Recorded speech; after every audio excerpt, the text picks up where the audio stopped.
Arkadaşlar hepinize merhaba. Bugün elektrikli Peugeot 3008'i inceleyeceğiz. Peugeot Mar'a çok teşekkür ediyorum bu güzel aracı bana tahsis ettikleri için. Videoya başlamadan önce kanala abone olmayı ve videoyu beğenmeyi unutmayın lütfen. Her zaman olduğu gibi anahtar tasarımıyla başlayalım. Şık bir anahtarımız var. Araca yaklaştığımızda kapıları açıyor, uzaklaştığında kapıları kapatıyor ve eğer aracımızın camlarını açık bıraktıysak camları kumanda üzerinden kapatabiliyoruz fakat açamıyoruz. Aracın tasarımına baktığımızda önde, yanda ve arkada çok güzel bir tasarım dili hakim olduğunu söyleyebilirim. Şimdi detaylara geçelim. Motor kaputunun üzerinde iki tane güzel hat var ve ön tarafta 308 yazımız bulunuyor. Peugeot logosunun hemen üzerinde bir adet kameramız bulunuyor ve toplamda 4 adet kameramız var. 360 derece kamera sistemi bulunuyor araçta. Ön ızgarada şık duruyor. Aslan dişini andıran far tasarımı çok güzel duruyor. Özellikle gündüz farları yandığında. Tamponun hemen ucunda ekleme parçalar var. Bunlar da aerodinamik detaylar. 215, 45, 18 çapında Michelin E-Primacy lastiklerimiz bulunuyor. Jant tasarımını ben çok beğendim. Bu arada dikkat ederseniz fren disklerinin benzinli modellerden biraz daha büyük olduğunu görüyoruz. Çünkü aracımız biraz daha ağır. Fren disklerini soğutmak için de bir de hava çıkışı bulunuyor. Çamurlukların üzerine yerleştirilmiş Peugeot amblemi markaya vurgu yapıyor ve aynalar siyah tasarlanmış. Böylece güzel bir kontrast elde edilmiş. Dönüş sinyalleri de aynanın üzerinde ve bu arada kameramız ve aynı zamanda karşılama ışığımız aynanın üzerinde. Gece özellikle kapıyı açtığınızda güzel bir karşılama yapıyor size. Açılır cam tavanımız ve köpek balığı antenimiz bulunuyor. Harfiyelin altında ek bir parça var. Bu parça aracın sürtünme katsayısını azaltıyor ve çok şık duruyor. Üçüncü toplanmamız spoilerın üzerine yerleştirilmiş ve arkada bulunan farlar yine aslan pençesini andırıyor ve özellikle geceleri çok güzel görüntü sağlıyor. Aracın elektrikli olduğunuysa sadece 308 yazısının önündeki E harfinden anlıyoruz. Aracın bagaj kapağı Peugeot ambleminin hemen üzerindeki yerden açılıyor. Burada gizli bir tasarım kullanılmış fakat şöyle bir güzelliği var. Elleriniz kirlenmiyor. Görmüş olduğunuz gibi araç ıslak olmasına rağmen. Sahte egzoz çıkışları güzel görünmesine rağmen bence elektrikli bir araçta olmaması gerekiyordu. Aracın altı tamamen kapatılmış ve arkada torsiyon çubuğu kullanılıyor. Geri görüş kameramız ve üzerinde bir de fıskiye bulunuyor. Bagaj hacmimiz 361 litre, benzinli modellerde 412 litre, 51 litrelik bir kayıp var. Kaybın sebebi ise tabii ki bataryalar. Sol tarafta fileli bir malzemeliğimiz bulunuyor. Malzeme kalitesi güzel. 4 tane kancamız ve bir tane de lambamız bulunuyor. Bagaj kapağını kaldırdığımızda bataryaları görüyoruz ve aynı zamanda malzemelerinizi koymak için burada biraz alanda bulunuyor. Koltukları tamamen yatırdığımızda ise 1270 litrelik bir bagaj hacmi elde etmiş oluyoruz. Boyum 1.85 biliyorsunuz. Diz mesafesi yeterli. Baş mesafesi yeterli. Koltuk bu arada bana ayarlı. Arka yolcular için bir de kol dayamamız var. 2 tane bardaklığımız bulunuyor ve arka tarafa erişim sağlayabiliyoruz. Sürücü ve yolcu koltuğunun arkasında fileli cepler bulunuyor. Arka yolcular için 2 tane havalandırma çıkışı var ve bunların şiddet ayarını yapabiliyorsunuz. 2 tane de USB-C çıkışımız bulunuyor. Arkada yine bir malzemelik bulunuyor. Şaft tünelinde çok yüksek olmadığını söyleyebilirim. Arkada oturan yolcular için 2 adet ışıklandırma bulunuyor ve bunlar beyaz led ışık veriyor. Gayet güzel bir aydınlatma sağlıyor. Şimdi bakalım camımız tam olarak açılacak mı? Arka camımız da tam olarak açılmıyor. Ön tarafta biraz boşluk kalıyor. Aracın içinde kullanılan döşemeler siyah olduğu için cam tavan güzel bir ferahlık sağlıyor sizlere. Motor kaputunu kaldırdığımızda ısı pompasını ve elektrik motorunu görüyoruz. Yalıtımla ilgili herhangi bir problem yok. Şimdi üzerindeki bu plastik parçayı kaldıralım ve size motoru göstereyim. Direksiyon tasarımına geldiğimizde sol taraftaki düğmeler hız sabitleme, sağ taraftaki düğmeler ise multimedyayı kumanda ediyor. Direksiyonun üstü ve altı kesik. Alt tarafta bir de GT logomuz bulunuyor ve gerçekten çok şık duruyor. Malzeme kalitesine bakacak olursak üst tarafta yumuşak plastik, alt tarafta yine yumuşak plastik, dizlerinizin değdiği her yerde yumuşak plastik kullanılıyor. Yine LED aydınlatmalar bizi karşılıyor. Gözlük saklama kabımız üst tarafta bulunmuyor. Güneşliğimizin aydınlatması yine LED tasarlanmış ve güzel bir detay olmuş. Koltuk tasarımını da çok beğendim. Alcantara ve deri çift parça kullanılıyor ve yan destekleri çok güzel tutuyor size. Geri görüş aynamız çerçevesiz. Torpido gözünü açtığımızda kumaş kaplı olduğunu görüyoruz. Gayet şık. Burada bir de malzemeliğimiz bulunuyor. İçeride soğutma ve aydınlatmamız da bulunuyor. Ön kapılarda kullanılan malzemeler daha yumuşak. Kapı içi cebinin alt tarafı kadife ile kaplanmış. Keşke yan tarafları da kadife ile kaplanmış olsaydı. Aracın da ekran jelatinlerini sökmek bana nasip oldu. Güzel bir ekranımız var. Alt tarafta da iToggle ekranımız bulunuyor. Bu ekran sayesinde kısa yollara ulaşabiliyoruz. Parlaklığı, netliği, çözünürlüğü çok güzel ve alt tarafta kolay ulaşım tuşlarımız bulunuyor. Bunlar da böyle piyano tuşuna benziyor ve yine kullanım esnasında size konfor ve rahatlık sunuyor. Alt tarafta bir şarj ünitemiz var. Sağ taraftaki ışık telefonunuz şarj olduğunda yanıyor. Start stop düğmemiz, vites seçicimiz ve B konumumuz bulunuyor viteste. Onda sürüşten bahsedelim. Burada bir gözümüz bulunuyor. USB-C bağlantımız ve 12 volt soketimiz bulunuyor. 2 adet de bardaklığımız var. Termosumuzu koyabiliriz ve sürgüsü de çok güzel. Onu da hemen göstereyim size. Gayet kullanışlı. Bir de anahtarınızı veya küçük malzemelerinizi koymak için bir alan burada bulunuyor. Elektrikli park freni ve sürüş modlarını seçtiğimiz düğmeler de burada bulunuyor. Sürüş modlarını değiştirdiğimizde kadranların rengi değişiyor. Eco, normal ve spor olmak üzere 3 tane modumuz var. Kol dayamamız kelebek şeklinde açılıyor ve burada bir USB-C bağlantımız bulunuyor. Alt taraftaki malzeme güzel fakat buranın biraz daha derin olmasını isterdim açıkçası. Menüler arasında geçiş yaptığınızda akıcı bir hız var. Herhangi bir problem yok. Navigasyon ekranında yine herhangi bir sıkıntı yaşamadım. Netliği, çözünürlüğü gayet güzel. Klima ekranına geldiğimizde burada bazı ayarları yapabiliyoruz. Dijital olarak isterseniz hafızaya da alabiliyorsunuz. Koltuklarımızda ısıtma seçeneğimiz bulunuyor. Direksiyon ısıtma sistemimiz de bulunuyor. Direksiyonun sadece saat 3 ve 9 istikametini ısıtıyor. Peugeot grubunda biliyorsunuz direksiyon biraz küçük tasarlanmış. Fakat ele çok güzel oturuyor. Herhangi bir sıkıntı yaşamadım. Görüşümü de engellemedi. Ondan da videoda bahsedeceğim size. Bu arada hava kirliliğinin düzeyini de görebiliyorsunuz. Aracımızda ısı pompasının olduğunu söyledik ve bu ısı pompasına biz ön iklimlendirme yapıp bunun programlamasını yapabiliyoruz. Haftanın belirli günlerini seçebiliyoruz ve belirli saatleri belirledikten sonra aracımız o saatte, o günde daha önceden ayarlamış olduğumuz ısıda oluyor. Böylelikle hem kabin ısınmış oluyor hem de araç akülerini ısıtmış oluyor. Siz araca bindiğinizde hem konforlu bir sürüş yapıyorsunuz hem de varacağınız yere daha az bir enerji tüketimiyle varmış oluyorsunuz. Bence elektrikli araçların hepsinde olması gereken güzel bir özellik. Fren ve güç pedalının güzel tasarlandığını söyledikten sonra emniyet kemeri tokasının güzel bir kumaşla kapatıldığını söylemek istiyorum. Bu sayede trim sesi yapmayacaktır. Şimdi araç ışıklandırmalarına bakalım. Gündüz farlarımız, gece farlarımız, dörtlüler ve son olarak selektör. Şimdi arka ışıklandırmalarımıza bakalım.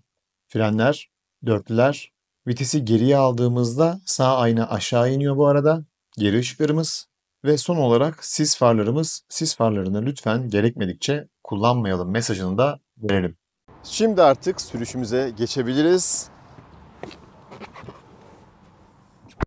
Aracımızı çalıştırdık, daha doğrusu hazırladık, uyandırdık. Hangisi doğru kelime ise. Vitesimizi R konumuna aldığımızda ekranlarımız çok güzel. 360 derece kamera sistemimiz bulunuyor. Aracın sol tarafını bakın mesela şu şekilde tekerleğe kadar görebiliyorsunuz ya da sağ tarafını tekerleğe kadar görebiliyorsunuz. Netliği gayet güzel. Arka kameranın yine netliği, tüm kameraların netliği çok güzel. Arka kamerayı da eğer yıkamak istiyorsanız şöyle yapıyorsunuz. Şu an mesela geri kamerayı aldım. Arkadaki camı yıkadığınızda kamerada yıkanmış oluyor. Sürüş çok sessiz. Onu öncelikle söyleyeyim. Uzun far asistanımız bulunuyor bu arada. Ön tarafta bakın şöyle göstereyim size.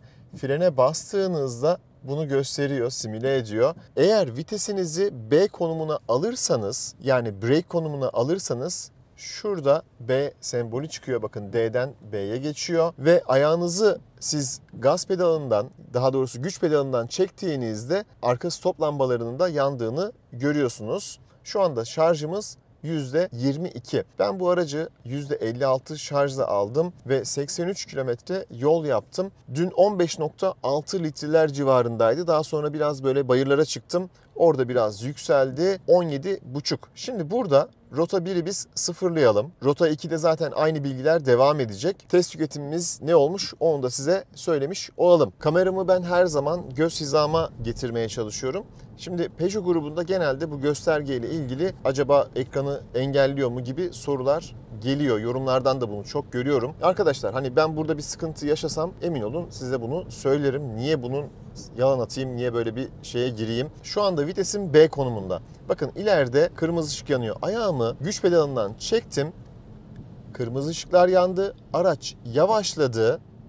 Fakat durmuyor. Tek pedallı kullanım var mı sorusunun cevabını almış olun. Araç bu şekilde 8-9 km hızla devam ediyor. Tek pedallı kullanım olsaydı aslında çok güzel olurdu. Şimdi bu B konumundan biraz bahsedelim. Bayır aşağı indiğiniz yerlerde veya şehir içerisinde B konumunu kullanmanızı tavsiye ederim. Böylelikle daha fazla rejenerasyon yapacaksınız. Şu an olduğu gibi mesela bataryalarınızı araç şarj edecek. Ve tabii bu size ne sağlayacak? Aynı zamanda fren disklerinizin de ömrünün uzamasını sağlayacak. Geldim, ayağımı çektim. Zaten yavaştı. Frene bastım ve araç durdu. Frene bastığınızda böyle hızlı bastığınızda da herhangi bir sıkıntı yapmıyor. Güzel ayarlanmış fren ayarları. B konumu şehir içerisinde daha kullanışlı. Şehir dışında aracın tabii biraz daha böyle süzülmesini istiyoruz.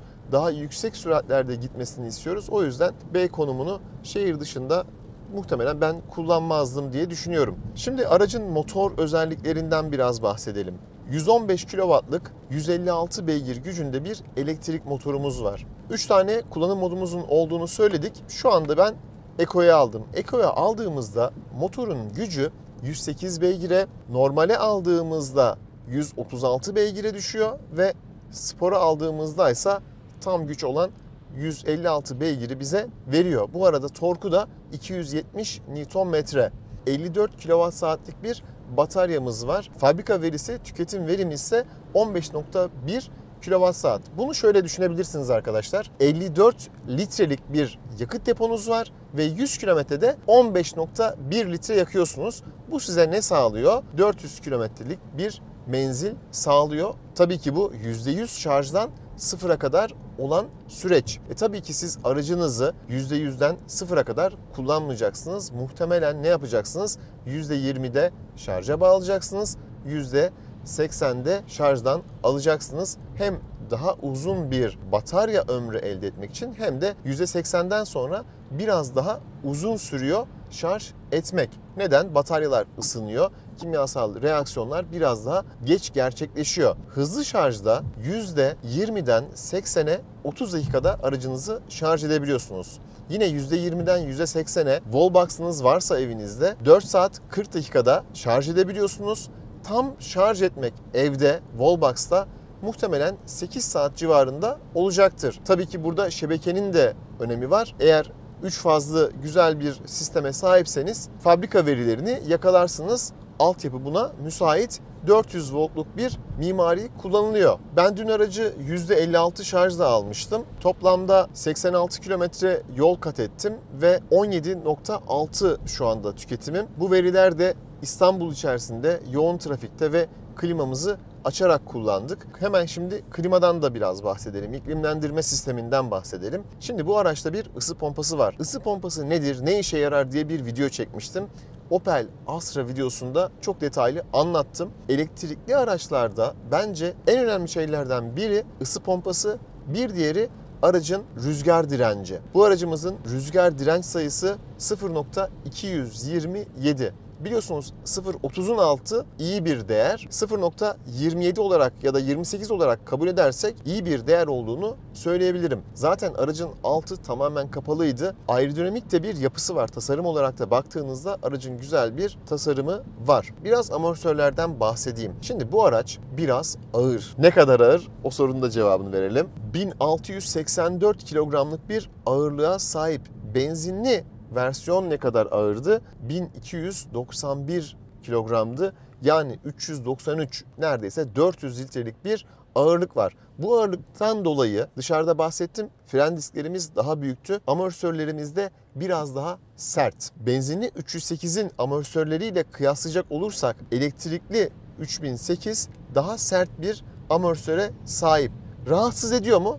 Hayır, etmiyor. Elektrikli 308'in amortisörlerinde şöyle tanımlayayım. Konfor ile sertlik arasında ama serte daha yakın bir amortisörü var. Fakat sessiz çalışıyor. güzel izole edilmiş. Çukurlardan geçtiğinizde herhangi bir sıkıntı yaşamıyorsunuz. Sert olduğunu ne zaman hissediyorsunuz? Kasis geçişlerinde hissediyorsunuz. Küçük darbeleri güzel emiyor. Orada bir problem yok. Fakat kasislerden geçerken o sertliği hissediyorsunuz. Bu böyle olmalı. Neden? Bu ağırlıkla başka türlü mücadele edemezsiniz. Tabii bataryalar aracın alt tarafına yerleştirildiği için şöyle de bir artısı var. Ağırlık merkeziniz aşağıda oluyor. Sizi kullanım esnasında çok fazla etkilemiyor. Isı pompasındaki programlama özelliğinin de güzel yanı şu. Siz programlama yaptınız, araca geldiniz. Evet, konforlu mu? Konforlu, gayet güzel. Aynı zamanda örneğin şöyle söyleyeyim. Soğuk bir günde araca geldiniz. Bataryalarınız soğuk, araç soğuk. Yola çıktınız. %5'lik şarj ile hedefinize vardınız. Eğer programlama yapmış olsaydınız belki de %4'lük, 3'lük bir şarj ile hedefinize varacaktınız. O yüzden programlama hem sizin konforunuz hem de aracın menzili açısından güzel düşünülmüş bir detay, her araçta olmayan bir özellik. Oturma pozisyonundan biraz bahsedeyim size. Şu an koltuğum en alt pozisyonda, boyum 1.85, motor kaputunu görüyorum. Ben koltuğun biraz daha aşağıya ayarlanabilir olmasını isterdim. Biraz daha aşağıda oturmayı seviyorum. Bu tasarım neden böyle yapılmış olabilir diye düşündüm. Muhtemelen buradaki ekran tasarımından dolayı çok fazla aşağıya ayarlayamıyorsunuz. Sonuçta direksiyonda belli bir yükseklik ve derinlik ayarı var. Belli limitler içerisinde. Şu an şarjımız %18. İleride bir AVM var ve AVM'ye gidip aracı orada biraz şarj edeceğim. Yoksa geri dönemeyiz muhtemelen. İşte elektrikli araç kullandığınızda ne yapmanız lazım? Sürekli planlı bir hayat yaşamanız gerekiyor. Uzun yolda molalarınızı ona göre ayarlamanız gerekiyor.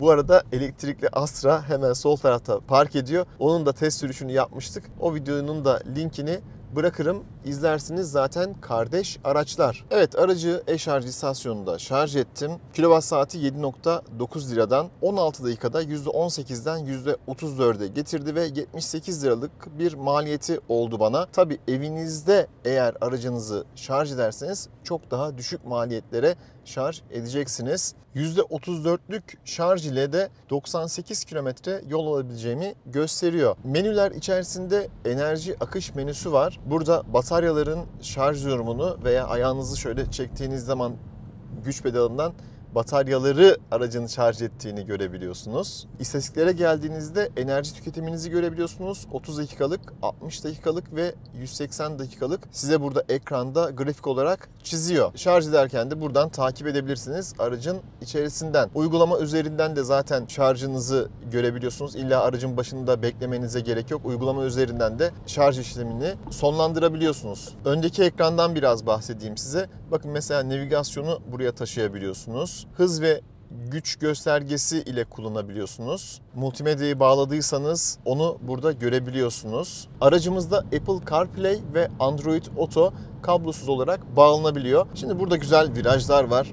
Biraz burada hem performansını göstereyim hem de tırmanma şeridi spor moda aldım. Spor moda almamla birlikte direksiyon sertleşti ve güzel bir hissiyata sahip oldu. Gaz tepkileri çok iyi, dolu dolu. Her devirde size torku verdiği için, maksimum torku, çok iyi bir hızlanma yakalayabiliyorsunuz. 110, 113 gayet güzel. Fren hissiyatı da çok güzel bu arada. Güzel bir şekilde frenliyor. Tutuş anlamında gayet dinamik bir araç. Virajlarda yatma eğilimi yok. Evet, gördüğünüz gibi.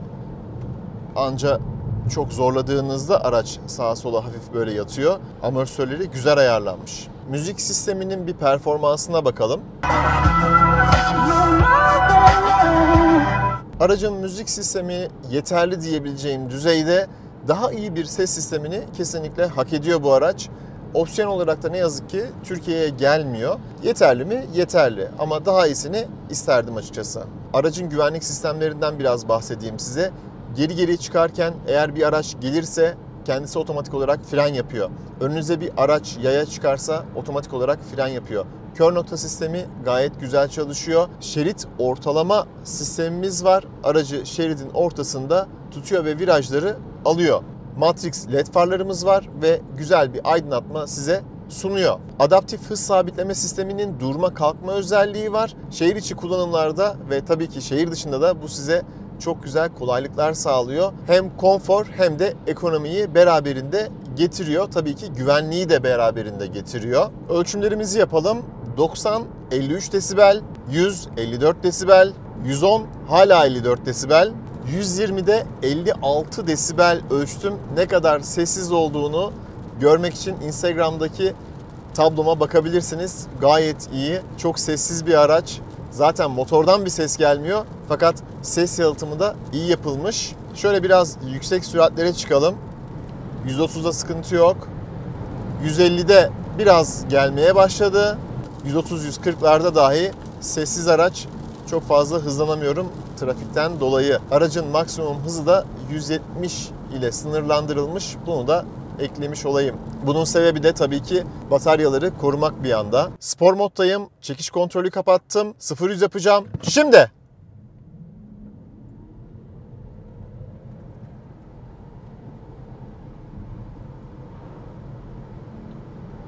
Sıfır yüzümüzü 9.48 saniyede yapmışız. Düzeltilmiş zaman 9.72, gayet güzel. Şimdi bir de 80-120 ara hızlanmamıza bakalım. Bastım.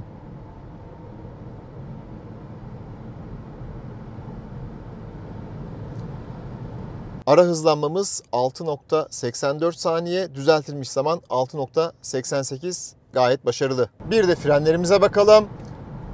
Şimdi çok güzel bir şekilde durdurdu. Dörtlerini yaktı. Yakmaya devam ediyor. 37 metreye durmuşuz. Islak zemin olmasına rağmen çok iyi bir performans sergilemiş.